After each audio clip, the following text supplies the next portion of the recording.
कैसे आप लोग? My name is Sarj Thapar and today we are going to discuss the chapter number 5 of business studies class 12 for term 1 यानी कि organising. देखो, organising एक बहुत ही ज़्यादा इंपॉर्टेंट चैप्टर है। काफ़ी सारे क्वेश्चंस इसमें से पुट अप होते हैं आप लोगों के टर्म 1 में। बहुत सारे एमसीक्यूज आपको इस टॉपिक में से दिखेंगे। तो मैं आपको समझा देता हूँ कि ऑर्गेनाइजिंग क्या होता है और हमें इसके अंदर क्या क्या चीज़ें पढ़नी है इस साल के लिए। देखो, सबसे पहले हमें इसकी डेफिनेशन पढ़नी है, देन इसका प्रोसेस, ऑर्गेनाइजिंग के इंपॉर्टेंस, और दो तरह के स्ट्रक्चर होते हैं, फंक्शनल स्ट्रक्चर और डिविजनल स्ट्रक्चर, और डेलीगेशन एंड डिसेंट्रलाइजेशन। बस इसके अलावा हमें इस चैप्टर में कुछ और नहीं पढ़ना है टर्म 1 के लिए। Getting it? हम समझते हैं कि ऑर्गेनाइजिंग क्या होता है। देखो, ऑर्गेनाइजिंग एक ऐसा प्रोसेस होता है जिसके थ्रू हम चीज़ों को क्लेरिफाई कर देते हैं। लाइक हमने पहले प्लानिंग करी थी। अगर आप लोगों ने प्लानिंग की वीडियो नहीं देखी है तो लिंक डिस्क्रिप्शन में है शुरू की चारों वीडियोस का, यानी कि चैप्टर नंबर 1 का, 2 का, 3 का और 4 का चारों वीडियोस का लिंक डिस्क्रिप्शन में है, आप लोग जाके देख सकते हो। तो ऑर्गेनाइजिंग क्या होता है? जैसे हम लोग प्लानिंग करते हैं तो प्लानिंग के बाद चीज़ों को एक्सेप्ट करने के लिए, चीज़ों को आगे बढ़ाने के लिए एक प्रोसेस होना चाहिए जो हेल्प करे उसकी, यानी कि चीज़ों को हमें समझना चाहिए कि वो चीज़ें कैसे पूरी होंगी। जैसे मैंने बोला कि हमने प्लानिंग करी है कि सेल्स को 30% बढ़ाना है, लेकिन सेल्स को 30% बढ़ाने के लिए हमें बहुत सारी चीज़ें चाहिए होंगी।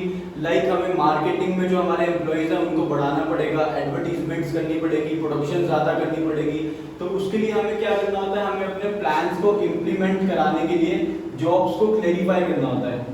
जॉब्स को क्लेरिफाई करने का मतलब है कि हमें बताना है कि तुम बॉस हो और तुम एम्प्लॉय हो, इसके दोनों मिलके आप लोग काम करोगे ताकि जो हमारे डिजायर्ड गोल्स है, डिजायर्ड रिजल्ट्स है वो हम लोग अचीव कर लें। Getting my point? तो हमें अपने गोल्स को अचीव करने के लिए करना पड़ता है। जैसे मैंने आपको बताया कि हमें सेल्स को 30% बढ़ाना है।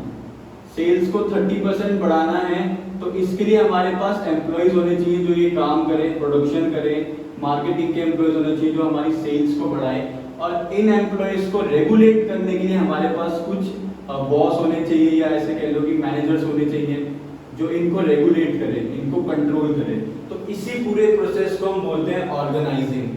Getting my point? ऑर्गेनाइजिंग क्या होता है?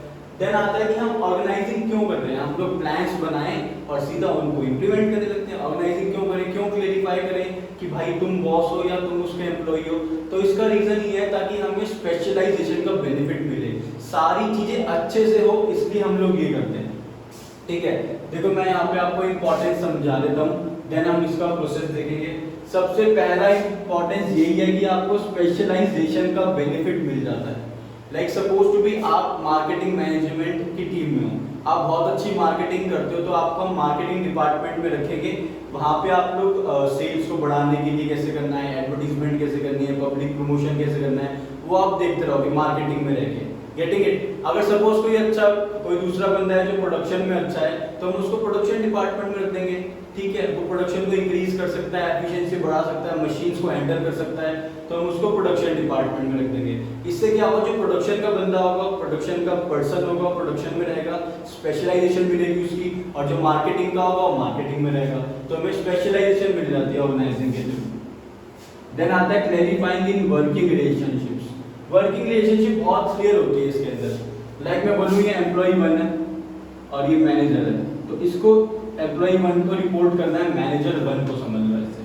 तो ये दूसरे को रिपोर्ट नहीं करेगा, बिल्कुल क्लियर है चीजें सारी। ये इसका बॉस है और ये भाई साहब इसके सबऑर्डिनेट है, इसलिए काम कर रहे हैं, बहुत क्लियर रहता है रिलेशनशिप, ये होना भी जरूरी है। Then optimum utilisation of resources.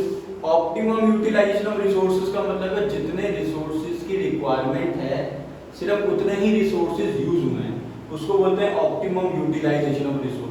अगर आप किसी चीज में अच्छे हो तो ऐसा माना जाता है कि आप कम रिसोर्सेज में अच्छा काम कर दोगे और इवन लिमिटेड रिसोर्सेज में सही काम कर दोगे। तो यहाँ पे सारे बंदे अपनी फील्ड में स्पेशलाइज्ड है। मार्केटिंग वाला इंडिविजुअल मार्केटिंग में स्पेशलाइज्ड है, प्रोडक्शन वाला प्रोडक्शन में स्पेशलाइज्ड है, तो वो रिसोर्सेज को लिमिटेड तरीके से यूज करते हैं। Getting my point? देन आता है एडेप्टेशन टू चेंज। आप चेंज भी कर सकते हो उसको, ऐसा नहीं कि रिलेशनशिप्स को आप चेंज नहीं कर सकते, आप चेंज कर सकते हो एनवायरनमेंट के अकॉर्डिंग और बिजनेस के आइडियाज को लेके आप इन सब चीजों को चेंज कर सकते हो। एडमिनिस्ट्रेशन आपका काफी अच्छा हो जाता है जब सारी जॉब्स रेटिफाइड होती हैं, तो ऐसे लड़ाई झगड़े नहीं होते।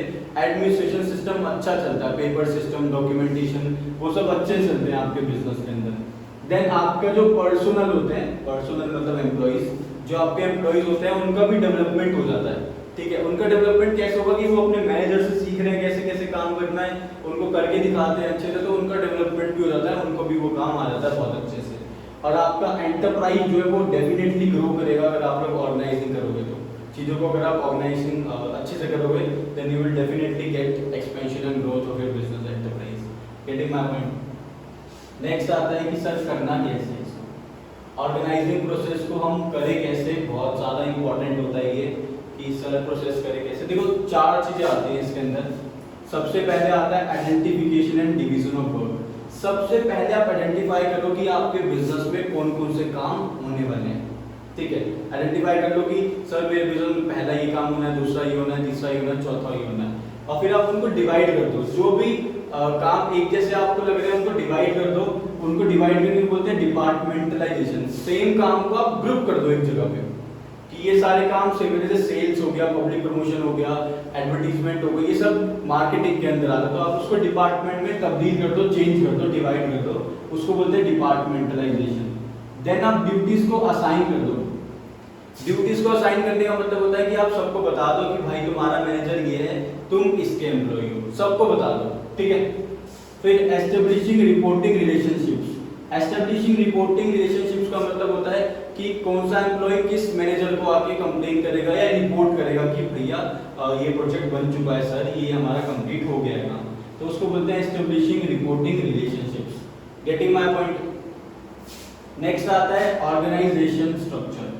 ठीक है, ऑर्गेनाइजेशन स्ट्रक्चर ये होता क्या है पहले मैं आपको समझा देता हूँ। ऑर्गेनाइजेशन स्ट्रक्चर एक ऐसा स्ट्रक्चर होता है जिसके अंदर हम डिवाइड कर देते हैं सिमिलर टास्क को। So organization structure can be defined as a framework within which managerial and operating tasks are performed. देखो सेम तरीके के जो काम होते हैं अगर हम उनको एक जगह डिवाइड कर देते हैं, like we did in departmentalisation, उसी को हम थोड़ा थोड़ा ऑर्गेनाइजेशन स्ट्रक्चर बोलते हैं कि हमारे बिजनेस का स्ट्रक्चर क्या है, हमारे बिजनेस का स्ट्रक्चर क्या है, हम किस तरीके से अपने रूम्स बना रहे हैं, कैसे डिवाइड कर रहे हैं लोगों को, उसको बोलते हैं ऑर्गेनाइजेशन स्ट्रक्चर। लोगों को डिवाइड करना ही एक तरीके से स्ट्रक्चर के अंदर आता है ऑर्गेनाइजेशन में। दो होते हैं स्ट्रक्चर, फंक्शनल स्ट्रक्चर और डिविजनल स्ट्रक्चर। एक एक करके डिस्कस करते हैं। सबसे पहला आता है फंक्शनल स्ट्रक्चर। फंक्शनल स्ट्रक्चर क्या होता है? देखो फंक्शनल स्ट्रक्चर होता है कि जब आप किसी भी ऑर्गेनाइजेशन को फंक्शंस के अकॉर्डिंगली डिवाइड करते हो। किसके अकॉर्डिंगली डिवाइड करते हो? फंक्शंस के अकॉर्डिंगली, उसको बोलते हैं फंक्शनल स्ट्रक्चर। एक होता है कि आप प्रोडक्ट के अकॉर्डिंग डिवाइड करते हो, उसको बोलते हैं हम दूसरा वाला डिविजनल स्ट्रक्चर बोलते हैं उसको हम। Getting my point? हम फंक्शनल स्ट्रक्चर देखते हैं, जैसे ये एमडी है कंपनी के, एमडी मैनेजिंग डायरेक्टर। आपने अपने ऑर्गेनाइजेशन को 4 पार्ट में डिवाइड कर दिया, human resource, marketing, research and development और प्रोडक्शन। प्रोडक्शन वाले सारे लोग इसमें आएंगे, मार्केटिंग वाले सारे इसमें, ह्यूमन रिसोर्स वाले इसमें, रिसर्च एंड डेवलपमेंट वाले इस वाले के अंदर। तो ये होता है हमारा फंक्शनल स्ट्रक्चर, जब आप फंक्शंस के अकॉर्डिंग चीज़ों को डिवाइड कर देते हो। देखो फंक्शंस के अकॉर्डिंग चीज़ों को डिवाइड करने का मतलब हो गया कि हमारे बिजनेस में कौन कौन से काम होते हैं, हमने उस तरीके से इसको डिवाइड कर दिया है। प्रोडक्शन वाले लोग क्या करते हैं? प्रोडक्शन करते हैं चीज़ों का, ये सेल्स करते हैं, ये अगर आपके पास एम्प्लॉइज कम है तो लेके आते हैं, एचआर बोलते हैं इनको, ह्यूमन रिसोर्स डिपार्टमेंट। और ये रिसर्च वगैरह करते हैं, कौन सा प्रोडक्ट बनाना है, किस तरीके से डिज़ाइन करना है, वो सब रिसर्च एंड डेवलपमेंट के अंदर आता है। Getting my point? तो ये हो गया हमारा फंक्शनल स्ट्रक्चर। इसके कुछ एडवांटेजेस भी होते हैं जब आप चीज़ों को फंक्शंस के अकॉर्डिंग डिवाइड करते हो, तो ऑब्वियसली आपको बेनिफिट्स मिलते हैं। पहला बेनिफिट आपको मिलता है स्पेशलाइजेशन का। अब मैंने आपको पहले भी बताया था, जो प्रोडक्शन वाले लोग हैं वो प्रोडक्शन डिपार्टमेंट में ही हैं, तो आपको स्पेशलाइजेशन मिलेगी, उनको वो काम आता होगा, तो ऑब्वियसली स्पेशलाइजेशन का बेनिफिट मिलता है आपको फंक्शनल स्ट्रक्चर में। कंट्रोल एंड कोऑर्डिनेशन रहता है इन लोगों के अंदर, आपस में लोग बहुत कोऑर्डिनेट करते हैं। जैसे प्रोडक्शन में यहाँ पे सपोज 100 एम्प्लॉइज हैं, तो ये आपस में बहुत अच्छे से कोऑर्डिनेट करते हैं, अच्छे से बातचीत करते हैं, एक दूसरे की हेल्प करते हैं। सब डिपार्टमेंट्स में ऐसा ही होता है। ठीक है, आपकी मैनेजरियल और ऑपरेशनल एफिशिएंसी बहुत बढ़ जाती है। मैनेजरियल और ऑपरेशनल एफिशिएंसी कैसे बढ़ती है? लोग अपनी फील्ड में स्पेशलाइज्ड है, ऑब्वियसली अच्छे से काम करेंगे, प्रोडक्शन टाइम पे होगी, मार्केटिंग अच्छे टाइम पे होगी, रिसर्च एंड डेवलपमेंट होगा, तो आपकी मैनेजरियल एफिशिएंसी बढ़ जाती है।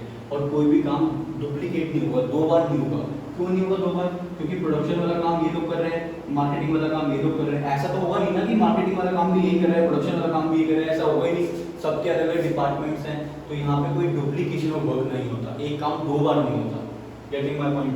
इससे कुछ डिसएडवांटेजेस भी हैं ऑब्वियसली, हर चीज़ की दुनिया में एडवांटेजेस होते हैं तो डिसएडवांटेजेस भी होते हैं, इसके भी कुछ डिसएडवांटेजेस है। पहला डिसएडवांटेज है कि ये ओवरऑल एंटरप्राइज पे कभी ध्यान देते नहीं। ये जो प्रोडक्शन डिपार्टमेंट वाला है ना, ये सिर्फ अपने प्रोडक्शन पे ध्यान देगा, इसको फर्क नहीं पड़ता कि मार्केटिंग हो रही है या नहीं हो रही है। तो ये ओवरऑल एंटरप्राइज पे ध्यान नहीं देते, ये बहुत बड़ी दिक्कत है इस वाले स्ट्रक्चर के अंदर, और ये काफ़ी बार आपसे एग्जाम में पूछा भी गया है। देखो, प्रॉब्लम इन कोऑर्डिनेशन जो यहाँ मैंने लिखा है, इसका मतलब ये है आपस में एक दूसरे से ऐसे कोऑर्डिनेशन नहीं कर पाते सही से। प्रोडक्शन वाला मार्केटिंग से अच्छे से कोऑर्डिनेट नहीं करता, रिसर्च एंड डेवलपमेंट वाला प्रोडक्शन वाले से अच्छे से कोऑर्डिनेट नहीं करता, आपस में लड़ाई झगड़े करते रहते हैं। लड़ाई झगड़े को बोलते हैं कन्फ्लिक्ट। तो बहुत बार ऐसा देखा गया बिजनेस में लड़ाई झगड़े कर रहे होते हैं, तो जिससे पूरे बिजनेस एंटरप्राइज का गोल अचीव नहीं हो पाता है। तो ये है हमारा फंक्शनल स्ट्रक्चर। अब हम देखते हैं डिविजिबल स्ट्रक्चर।